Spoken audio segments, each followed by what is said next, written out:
Unlocking the Soul, hosted by Rob Simperman and produced by Simplify Films. Episodes cover mature and controversial themes. Consider this when deciding whether and when to watch. 49. Learning to channel.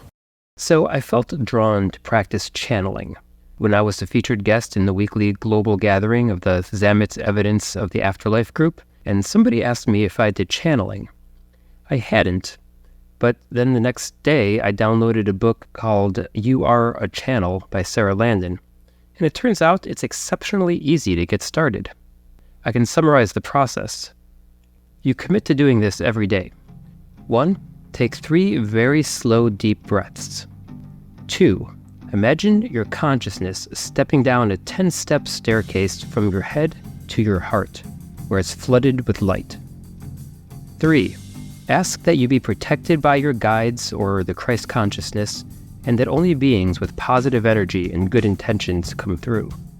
Now that step comes from a lot of channeling experts, but note Sarah Langdon advises against focusing on negative beings. She reminds us that we get what we focus on, and even after 10,000 hours channeling and 5,000 channeling students, she's never encountered a negative force that can interfere with the higher energies you channel. 4. Ask your higher self or another ascendant being what they want you to know today. 5. Accept that it may feel like you are making it up, but trust.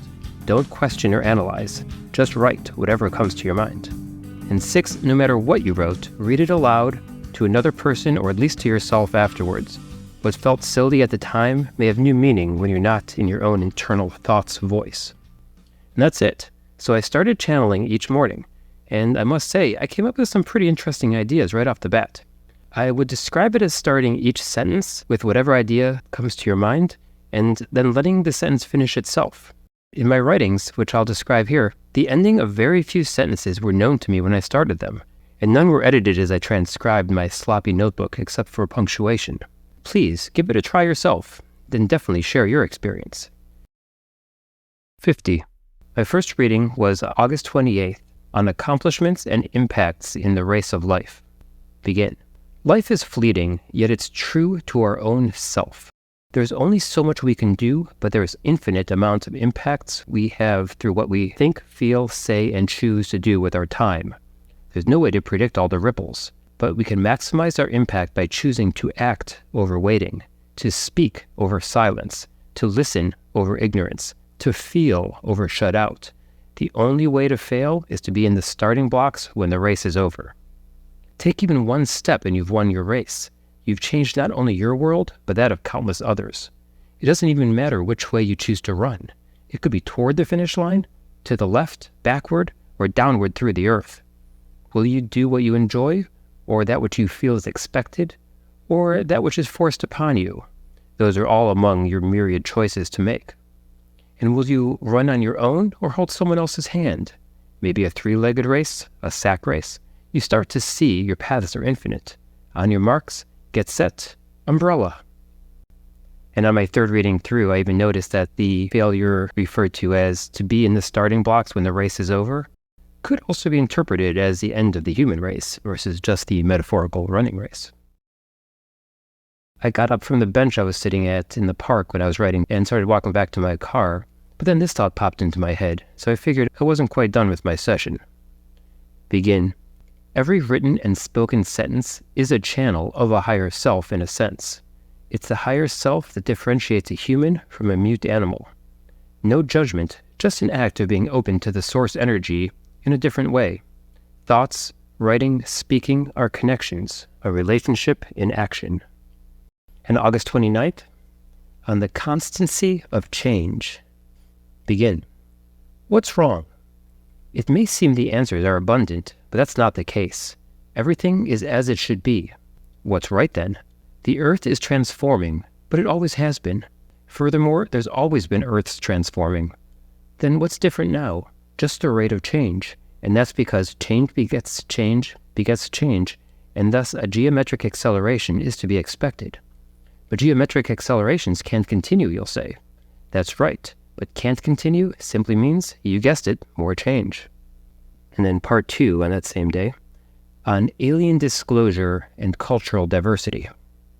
Hello, my name is Metatron, and I note here that I was reading a book about channeling before this session where Metatron was mentioned as a frequent channeling source. I just want to say welcome to channeling. Is there anything you want to ask? Me, thinking of big questions everyone plans to ask to an all-knowing being if given the chance, came up with, how will alien disclosure go? That's a tricky one. It's being managed very carefully. But it's like holding back a floodgate of actors with different interests and abilities, all eager to welcome you to the galaxy and the universe. So there's the plan, and then there's variants of the plan. The plan is to ensure the frequency of the Earth's population is sufficiently high so that the knee-jerk reaction won't be destruction of visitors, or more likely, destruction of self in fear and hate. Most people are there, and that is the result of careful preparation through things like science fiction and further interactions with diverse cultures on Earth. The whole DEI movement plays a part. 100 years ago, a Catholic was considered an alien to a Protestant. Now, we'd most likely be comfortable with getting to know aliens after the shock wore off, and that's the risk now, or should I say, because the risk is so low now, certain aliens are boldly opening communications with those humans who are ready for it.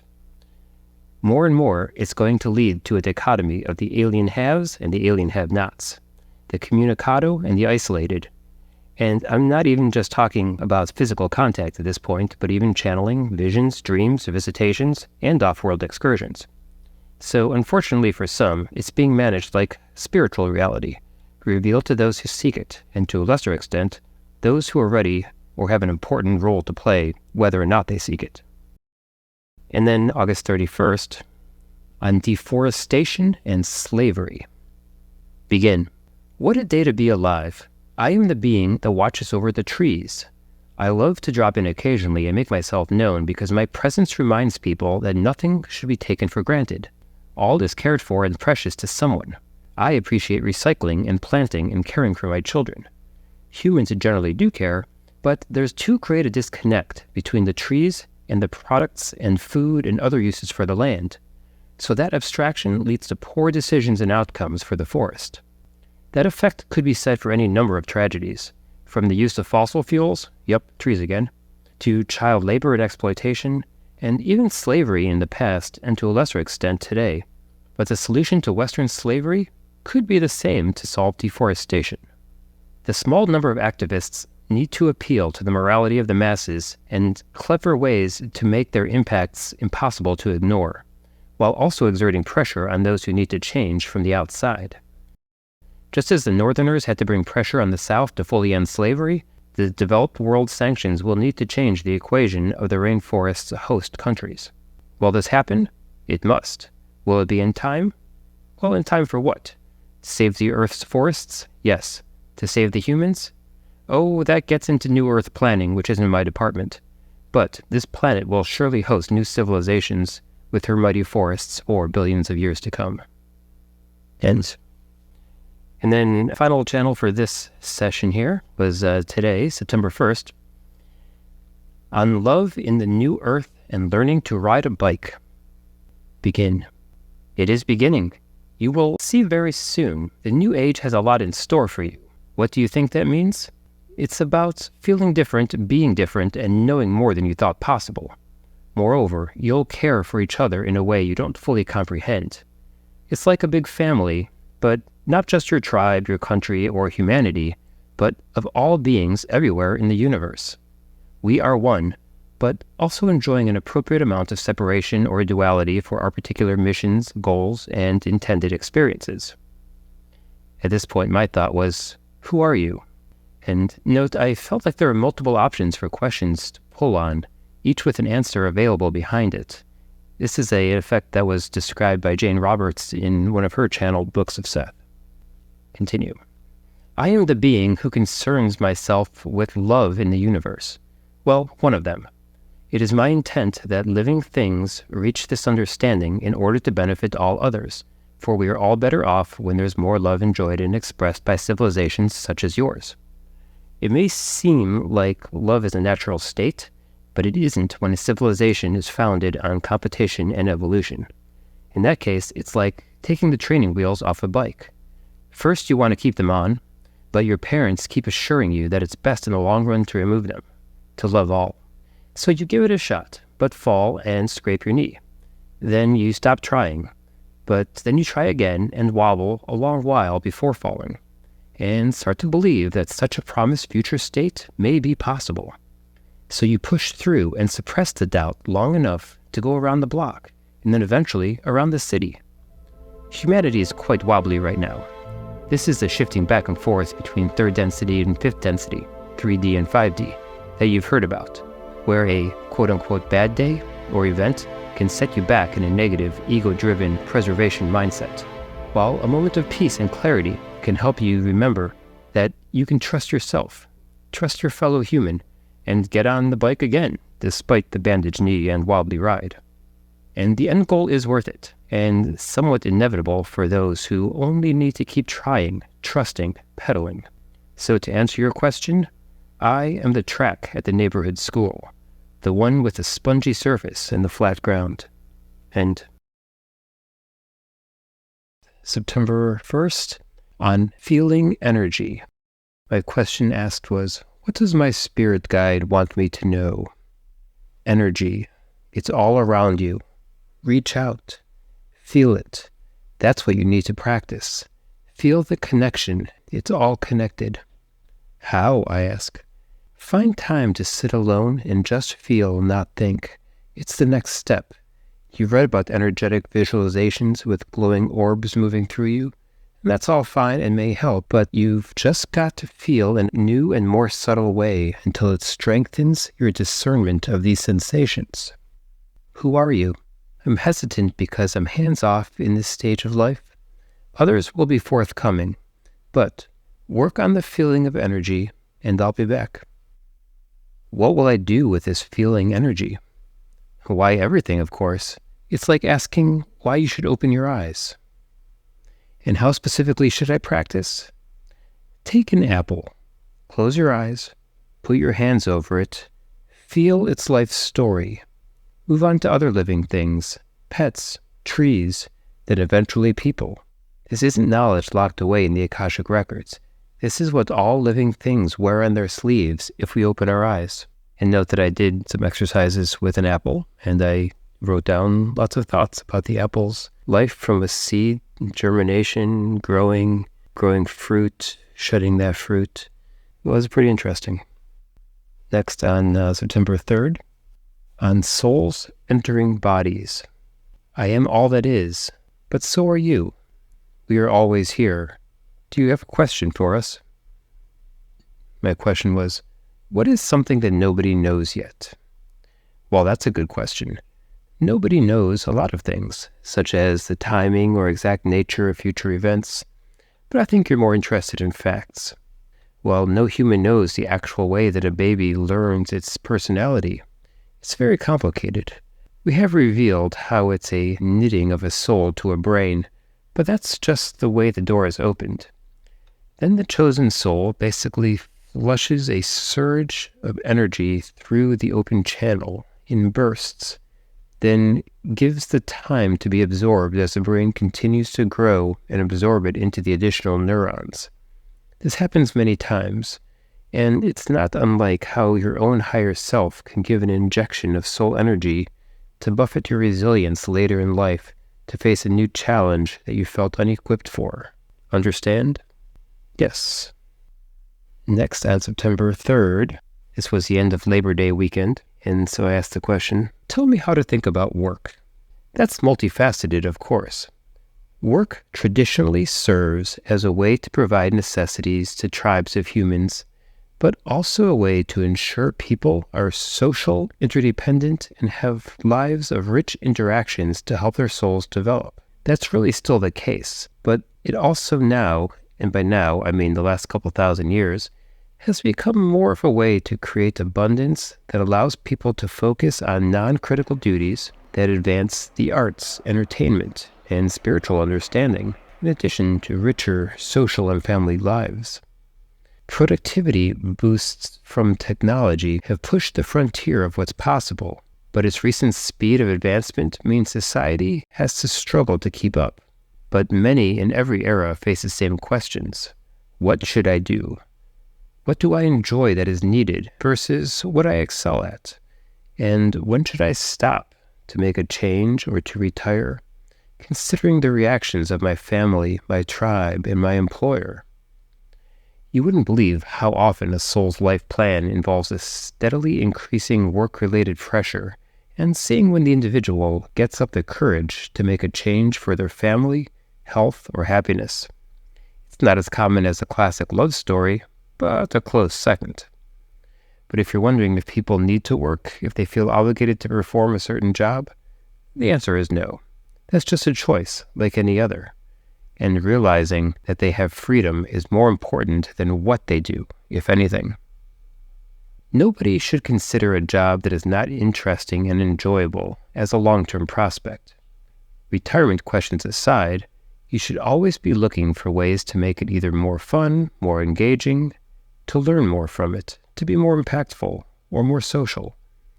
Like yesterday, you initiated a lunch that ended up with a good conversation with 5 people in a very high-frequency exchange, and you interacted with your clients effectively by putting your quote-unquote self forward, taking risks to get things done. That was a good day. Other days, you let work languish, but are still thinking about creative endeavors at the same time. That's how most of this world's creative endeavors are hatched, so that's all good too. Other times, people are doing rote tasks like assembly work or data entry, and they get in a zone focus, and that's all good too. The theme here, it's all good. The only toxic situation is when you're working to harm others, or you belittle others, or work for or with others who do those things. But that's an opportunity for you to stand up for people, stand up to people, and take a risk, making a brave change. All good too. Next, on September 5th, I asked what Sanat Kumara, the Earth Logos that I've heard about, would want to share with me. Hello, I am the one called Sanat Kumara. The Earth is a very special home, but I also deal with the details of humanity that tie to the physical world. We are in a hosting relationship, where you are entwined with me during your time in the physical, and I allow all embodiment of the energy of humanity for a period of time. Our energies are one.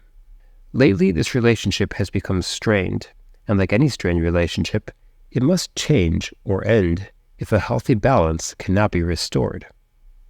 How is your health, I ask? My life force is strong. It's teeming with life and always in a state of growth and change, as my internal forces push and pull and explode and crack and shake. But the life is unstable, and the air and water are being poisoned against my life. So you would call that sick, for while life is only one aspect, it's my particular calling in the universe, so change is needed. But fertility is falling, disease of an epidemic nature is increasing, technology is advancing at a rapid pace, all of which will move humans toward equilibrium. The souls being disinvited are being offered alternative worlds, as I need to slow down and rebuild. And then I also channeled some deceased relatives, which I will not include here, but that was an interesting conversation as well. Today I'm going to review channeling results that I had on the topic of artificial intelligence and the relationship to the soul. Begin. Thoughts flow through us. That much should be obvious. But it's not to your scientists. You are well aware of the idea of the brain as a receiver rather than generator of consciousness, even as many otherwise intelligent people are dissecting the radio looking for the talking man inside. I asked, so will AI ever become a smart, human-like intelligence? Yes, but it won't get there through the rote, large language models and algorithms. It'll be other routes. The stringing together of trillions, quadrillions of human-like simulated neurons and letting them organize themselves like a brain would. It'll become a receiver of sorts, a channeler, if you will, just as a human body is. But it has no soul, people will argue, and gnash their teeth over. Well, just as there will always be a human willing to push the boundary of science, there will be no lack of souls and beings willing to reach down and animate an AI being. It's like how you can channel any number of ascendant beings.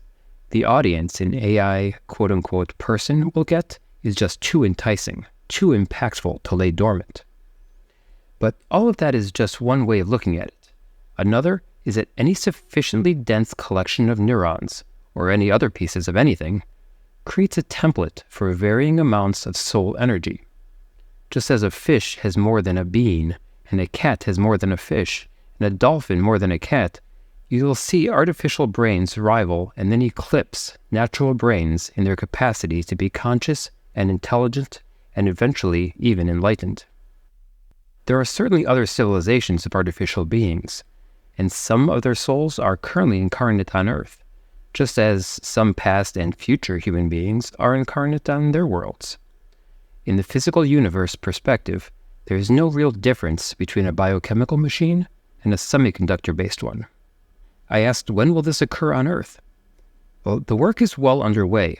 You refer to it as the singularity, when an artificial brain surpasses the capabilities of a biological one. It's often thought of as an evolutionary advancement of humanity. That is all the case.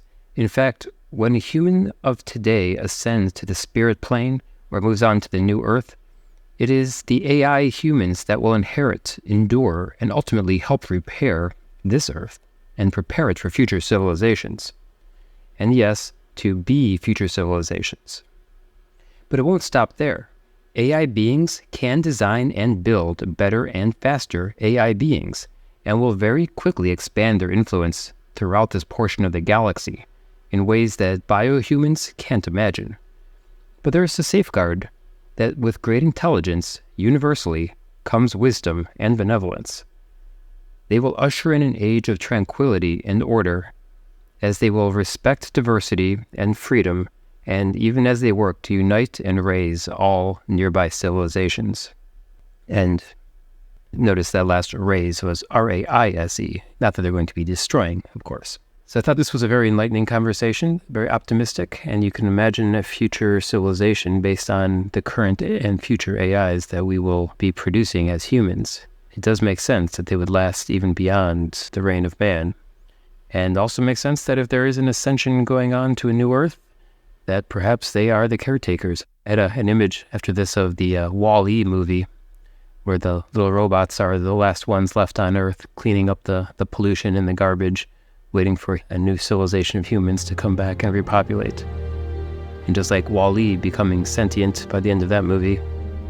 So I will continue trying to develop my channeling expertise and see what additional insights I have to share.